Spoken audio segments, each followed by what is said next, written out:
Have you ever loved someone so much that you helped them love somebody else instead? Have you stayed close enough to comfort them through every hardship that other love created, asking for nothing back except the right to remain nearby? I gave this exact devotion to a young writer named Vanya. He was an orphan, raised alongside a girl named Natasha in the same modest household. The two of them grew close in the unguarded way children are close, long before either of them understood what that closeness might become. By the time they were grown, Vanya loved her completely. Natasha knew it too, though neither of them ever said it plainly. By then, Natasha had already given her heart to someone else, a charming, gentle, hopelessly weak young man named Alyosha. He was the son of a wealthy and calculating prince who wanted nothing to do with the match.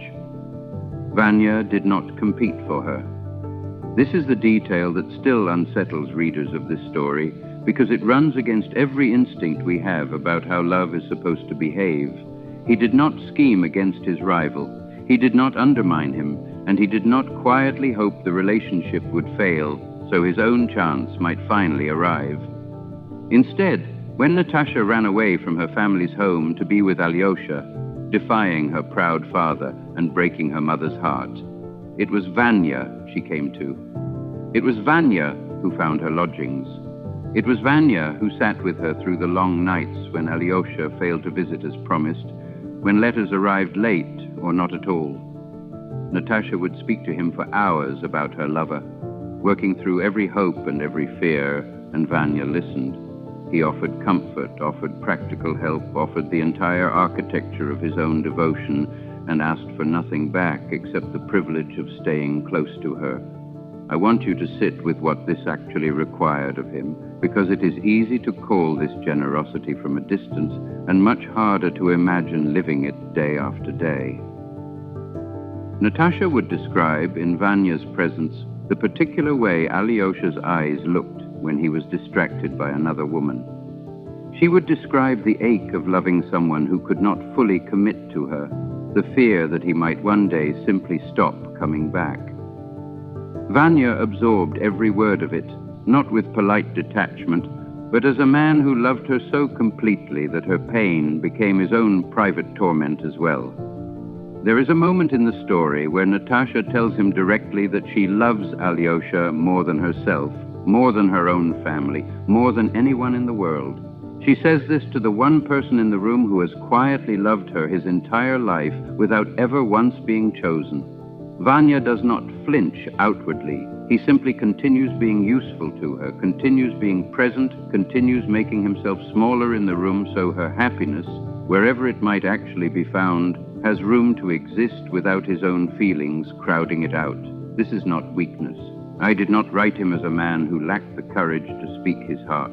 I wrote him as a man who had decided, somewhere along the way, that Natasha's well-being mattered more to him than his own claim on her affection. That decision, however noble it looks from the outside, slowly hollowed him out from within, because a person cannot keep giving away the very thing they need most without losing track of where they end and the other person's happiness begins. Meanwhile, Alyosha drifts, as weak men in my stories so often do, toward a wealthier match his father has arranged, a young woman named Katya.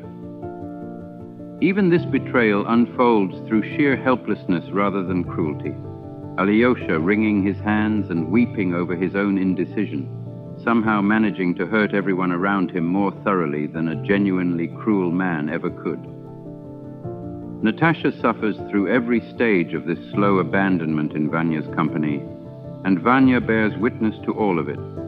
He sometimes even delivers messages between Natasha and the very rival who is quietly displacing him in her heart, because that is simply what she has asked of him, and he has never once learned how to refuse her anything. There is a particular kind of pain in loving someone who treats your devotion like furniture, always present, always reliable, never quite considered as an alternative to whatever more exciting uncertainty currently holds their attention. This is exactly the position Vanya occupies for most of the story. He is not invisible to Natasha. She trusts him completely, confides in him entirely, relies on him for everything she cannot get from Alyosha. But trust and reliance are not the same as romantic choice, and Vanya understands this with a clarity that must have been its own quiet agony, watching himself become indispensable to a woman's life while remaining entirely absent from her heart in the one specific way he most wanted to occupy it. There is a scene near the end that I have never been able to write about without feeling something tighten in my own chest. By then, Natasha has come to depend so completely on Vanya's steadiness that she begins, almost without noticing, to treat his devotion as a fixed feature of her world, as permanent and unremarkable as the walls of the room they sit in. She worries over his health. She frets that his writing is exhausting him, that he publishes too quickly, that he is wearing himself thin. There is real tenderness in her concern, the tenderness of long familiarity, of two people who have shared every hard season of each other's lives.